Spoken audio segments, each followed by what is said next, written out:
പത്തനംതിട്ടയിലെ നഴ്സിംഗ് വിദ്യാർത്ഥിനി അമ്മു സജീവന്റെ മരണത്തിൽ അമ്മുവിന്റെ സഹപാഠികളായ 3 വിദ്യാർത്ഥിനികളുടെ അറസ്റ്റ് രേഖപ്പെടുത്തി. അഞ്ജന മധു, അലീന ദിലീപ്, എ.ടി. അക്ഷിത എന്നിവരാണ് അറസ്റ്റിലായത്. ഇവർക്കെതിരെ ആത്മഹത്യാ പ്രേരണ കുറ്റം ചുമത്തി. 3 പേരെയും ഇന്ന് കോടതിയിൽ ഹാജരാക്കും. സുജു ടി ബാബു ചേരുന്നു. സുജു, ഇന്നലെയാണ് അവരെ കസ്റ്റഡിയിലെടുത്തത്. ചോദ്യം ചെയ്യലിന് ശേഷമാണിപ്പോൾ അറസ്റ്റ് രേഖപ്പെടുത്തിയിരിക്കുന്നത്. വിശദാംശങ്ങൾ.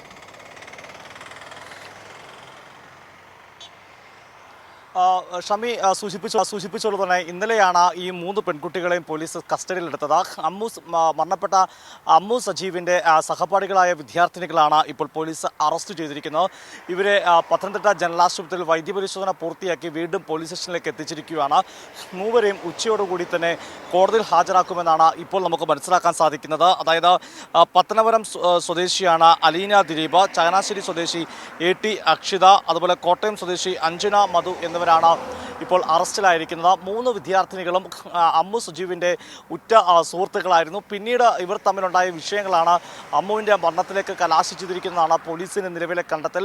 ആത്മഹത്യാ പ്രേരണ കുറ്റം ചുമത്തിയാണ് ഈ സഹപാഠികൾക്കെതിരെ പോലീസ് ഇപ്പോൾ കേസെടുക്കുകയും അറസ്റ്റ് ചെയ്തിരിക്കുന്നത്. ഇക്കാര്യത്തിൽ അമ്മുവിൻ്റെ കുടുംബം ഇന്നലെ അമ്മുവിൻ്റെ സഹോദരൻ അഖിൽ സജീവ് ഉൾപ്പെടെയുള്ളവർ ആവർത്തിച്ച് ഈ അമ്മുവിൻ്റെ മരണത്തിൽ ദുരൂഹത ഉണ്ടെന്ന് പറയുകയും ചെയ്യുന്നു. കുടുംബത്തെ സംബന്ധിച്ചോളം ഇത് ആത്മഹത്യയാണെന്ന് അവർ വിശ്വസിക്കുന്നില്ല. കാര്യത്തിൽ ദുരൂഹതയുണ്ടെന്നും അതനുസരിച്ച് നടപടി സ്വീകരിക്കണമെന്നും പോലീസിനോട് ഇന്നലെ മൊഴി രേഖപ്പെടുത്തിയപ്പോഴും അമ്മുവിൻ്റെ കുടുംബം ആവശ്യപ്പെടുകയും ചെയ്തിരുന്നു. മാത്രമല്ല, ഈ കുട്ടികളുടെ നിരന്തരമായ മാനസിക പീഡനം മൂലമാണ് ആത്മഹത്യയിലേക്ക് എത്തിയെന്ന നിഗമനത്തിലാണ് പോലീസ് ഉള്ളത്. അതുകൊണ്ട് തന്നെയാണ് ഇവർക്കെതിരെ ആത്മഹത്യാ പ്രേരണ കുറ്റം ചുമത്തിയിരിക്കുന്നത്. മുമ്പ് കോളേജിൽ ഇത്തരത്തിൽ ഈ വിദ്യാർത്ഥിനികൾ തമ്മിൽ പ്രശ്നമുണ്ടായപ്പോൾ ഈ അമ്മുവിൻ്റെ കുടുംബം തന്നെ പ്രിൻസിപ്പളിന് പരാതി കൊടുക്കുകയും ഇതിൻ്റെ അടിസ്ഥാനത്തിൽ മെമ്മോ ഇപ്പോൾ അറസ്റ്റിലായിരിക്കുന്ന വിദ്യാർത്ഥിനികൾക്ക് നൽകിയിരുന്നു. പോലീസ് ഈ മെമ്മോ നൽകിയതിൻ്റെ രേഖകൾ ഉൾപ്പെടെ കോളേജിൽ നിന്ന് ശേഖരിക്കുകയും മറ്റു വിദ്യാർത്ഥികളുടെയും അധ്യാപകരോടൊക്കെ മൊഴി രേഖപ്പെടുത്തിയ ശേഷമാണ് ഇത്തരമൊരു അറസ്റ്റ് നടപടിയിലേക്ക് കടന്നിരിക്കുന്നത്. എന്തായാലും കുടുംബത്തെ സംബന്ധിച്ചോളം